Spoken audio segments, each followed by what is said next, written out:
In this session we're going to begin to look for the overall process for modelling. By the end of this session you'll be able to identify the modelling process, describe the steps for the elicitation stage of modelling, and plan a modelling project. The modelling process is made up of 4 key steps. First of all is elicitation. That's discovering how it is that the person does what they do with such excellence. The next is coding. That's about making sense of what you've elicited, which bits are essential for creating excellence in the area and which are not so important. What is important about the order and the sequence that things are done, and then writing it in a way that makes it easy to understand and replicate. The utilisation step is about trying your findings out and installing the new strategy in yourself and then honing it and refining it, so that you can do the final stage, which is propagation, and that is passing on the skill to others. Whatever way it is that you might do that, and of course that will include coaching. Let's start by thinking about elicitation. That is, identifying the skills that you want to model and who you're going to model to find out about those skills. Then observe the external behaviour, what they're doing, and also elicit features and patterns of internal processing that give rise to the excellence. So in modelling you'll want to identify the skill or capability that is being modelled. You'll want to think about the results you're looking for in the modelling skills. You'll want to think about the results you're looking for in modelling the skills, and to identify who would be the most appropriate person to model. When you're thinking of the skill or capability, it's important to think about not only what it is, but also the time and the other resources that you have to do the modelling. And so chunk what you're modelling to an appropriate size. Modelling how someone has designed and created a beautiful garden would be an example of a fairly big chunked project, whereas modelling how someone prunes a rose bush would be a much more smaller chunk project. If you were coaching and wanting to model out how someone is doing something at the moment, this is important too. You'll want to get them, as we've already talked about, to one particular instance in one context where the situation occurs. This helps ensure that it's appropriately chunked so that you can find out the processes in one coaching session.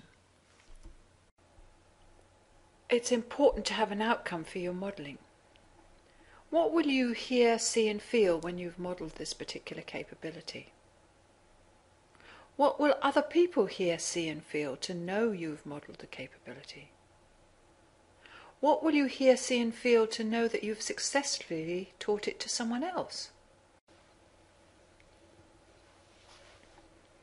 The last part to think about in identifying skills and models is to think about who you will model. When you're modelling out the current situation with a coaching client, that is easy because you'll be modelling them. If you're modelling out other skills, then you may want to find other models of excellence. You will be looking for a master. There are many theories and books covering mastery. This model is one that's usually known as the learning ladder, or the conscious-unconscious model.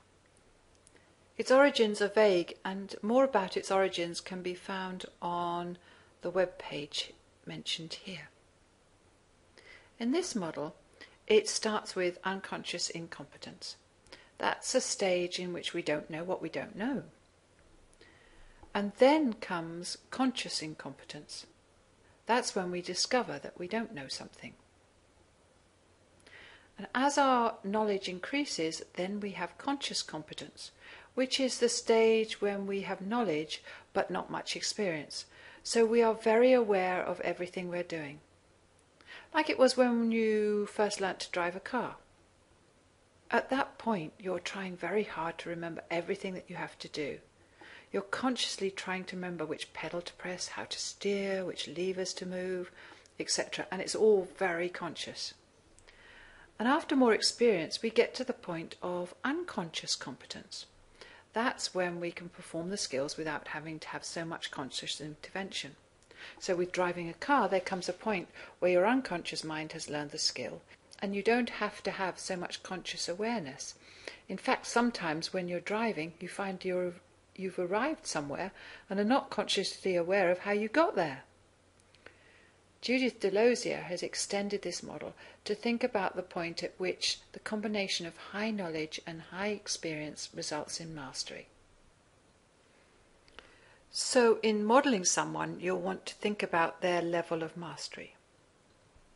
If a master wants to teach others, then the master will want to have conscious competence of their unconscious competence in order to pass on their skills to others. They will want to bring to their conscious minds how they do the skills so well, so that they can figure out how best to get someone else to get the same results. That is, for them to model themselves so that they can then teach. However, if someone else has modelling skills, then they can use those skills to find out the model's conscious competence and then teach other people exactly how they do it.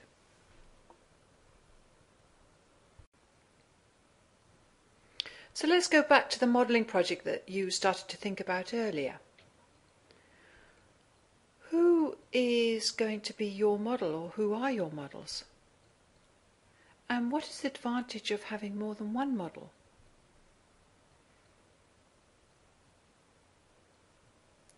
Your model, of course, may be friends, colleagues, people you've heard of in the field, or maybe people you've yet to meet but have found through directories, books, newspapers, etc. What do you hear, see, feel that lets you know the model has the capability? What else would you want to know in order to choose a particular model? What will you want to arrange in order to model them?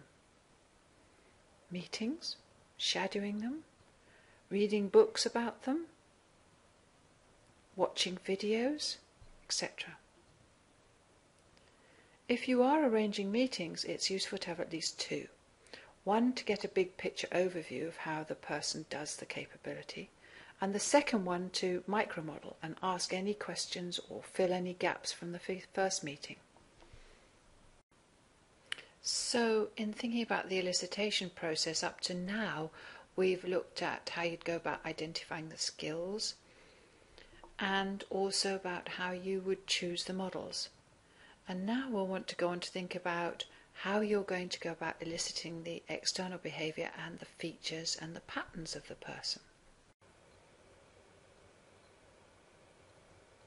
So if we look at their observable external behaviour, then eliciting that may include watching what they do, when they do it, and how they do it. And also it might include their body language when they're doing the skill and the representational systems that they're in. This information you could get from listening very carefully to the predicates that they use, the words that they use, and to watching their eye accessing cues.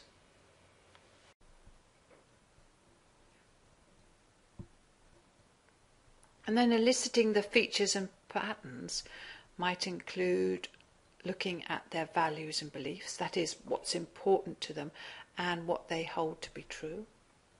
Looking at neurological levels, and that's about levels at the levels at which you want to bring about change, or the levels at which you do things.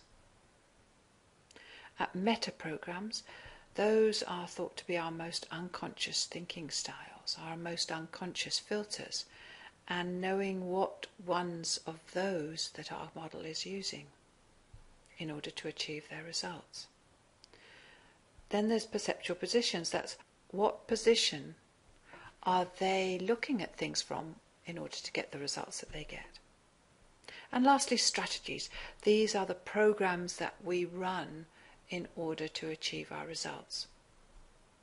And you'll want to investigate all of those, and we'll be covering each one of those in detail in subsequent presentations in this particular program.